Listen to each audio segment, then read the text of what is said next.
Within all organizations, there comes a time when a period of change and evolution must be instituted to ensure that the continued success of the organization is maintained. Ladies, gentlemen, esteemed members of the board, our organization is on the cusp of a monumental opportunity, but change must occur.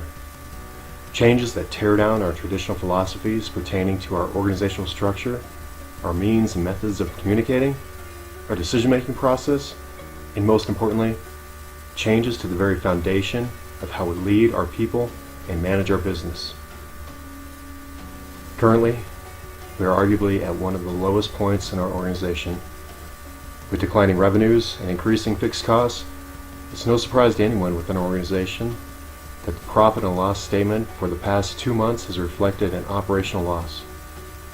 Word of our financial health has spread unfettered through the hallways and offices of our organizations, resulting in low morale and an increasing rate of employee turnover.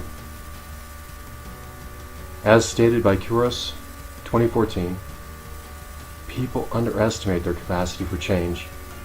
There's never a right time to do a difficult thing. Ladies and gentlemen, now is the time for change. And while it may be difficult, our organization, just like the mythical phoenix, will institute new methods for communicating, decision-making, leading our people, and we too shall rise from the ashes. From the inception of organization in 2004, our corporate values have served to anchor every aspect of our business in a set of commonly held beliefs and commitments. Our corporate values such as honesty, excellence, accountability, innovation, and teamwork will be referenced throughout this presentation as they provide the framework for how each of the proposed changes will be grounded in our core values, while the methods and means for achieving success will be adapted to current research and corporate ideology. It is imperative that the very essence of our corporate culture moving forward embodies our corporate values, and that our team members observe our leaders from the top down, embracing these values on a daily basis.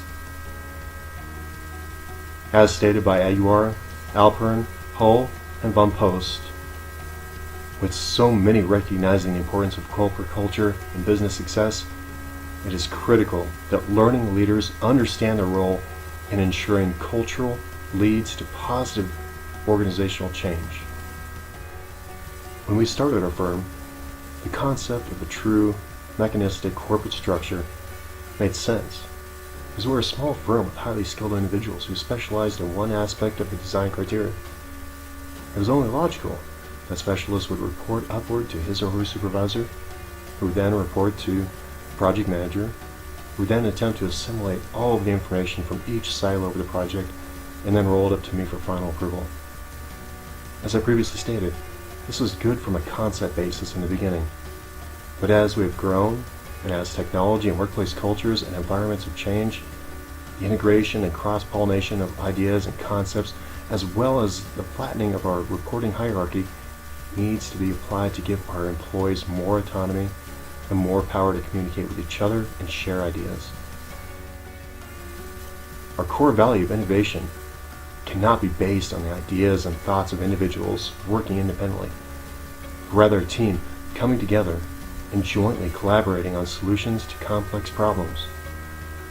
By employing a form of semi-organic corporate structure, we will entrust and empower our team members and give them the autonomy to make decisions, because as noted by Lines, Sullivan, Smithwick, and Meshung, with the project-based nature of our business, each project in essence becomes its own organization, and when our team members feel as though the choices and decisions that they are making will have a direct impact on the outcome, we will achieve a higher level of employee buy-in and increased productivity.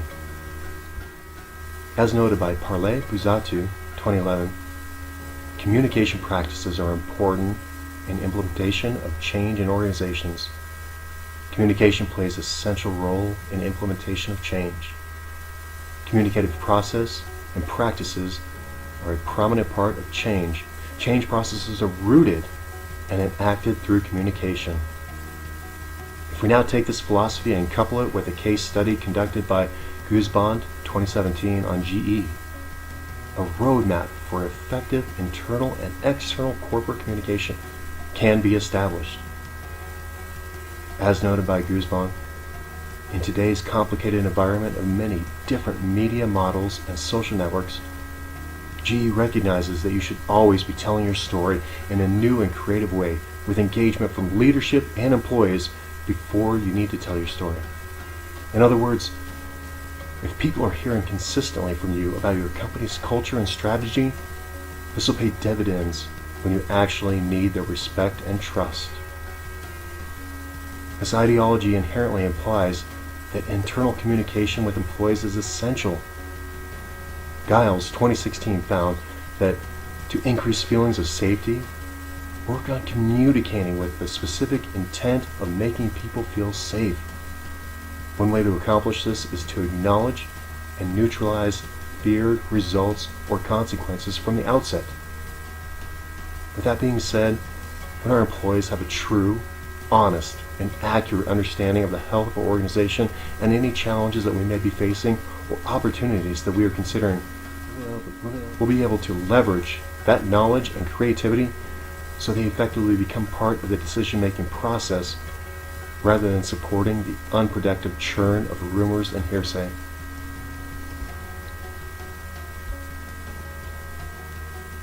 Upon adoption of a more organic-based corporate structure, what we'd expect to see from a problem-solving standpoint is a shift to the inclusion of a market-oriented problem-solving strategy. With a symbiotic bond between our values, corporate structure, and market-oriented approach to problem-solving, our team members will have the autonomy and skill set necessary to adapt and adjust to our customers' needs and requests on the fly, thus making us a more nimble and agile consulting firm. As stated by Giles 2016, no leader can do everything themselves. Therefore, it is critical to distribute power throughout the organization and rely on decision-making from those who are closest to the action. All of the previous mentioned plans and corporate goals will be fruitless without instituting a leadership program that accentuates our corporate values and upholds our corporate structure.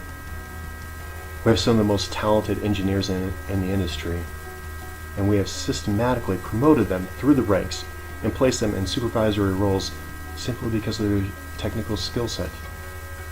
But, as observed by Ovens 2015, emotional intelligence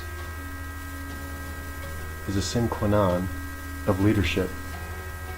Without it, a person can have the best training in the world, an incisive, analytical mind, an endless supply of smart ideas, but he still won't make a great leader.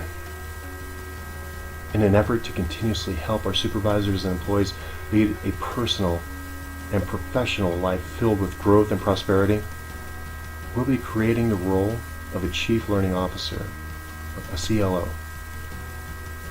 The person who successfully fills this role will work tirelessly to enhance our corporate culture by focusing on primary CLO goals and tasks as defined by Aguirre et al. 2014.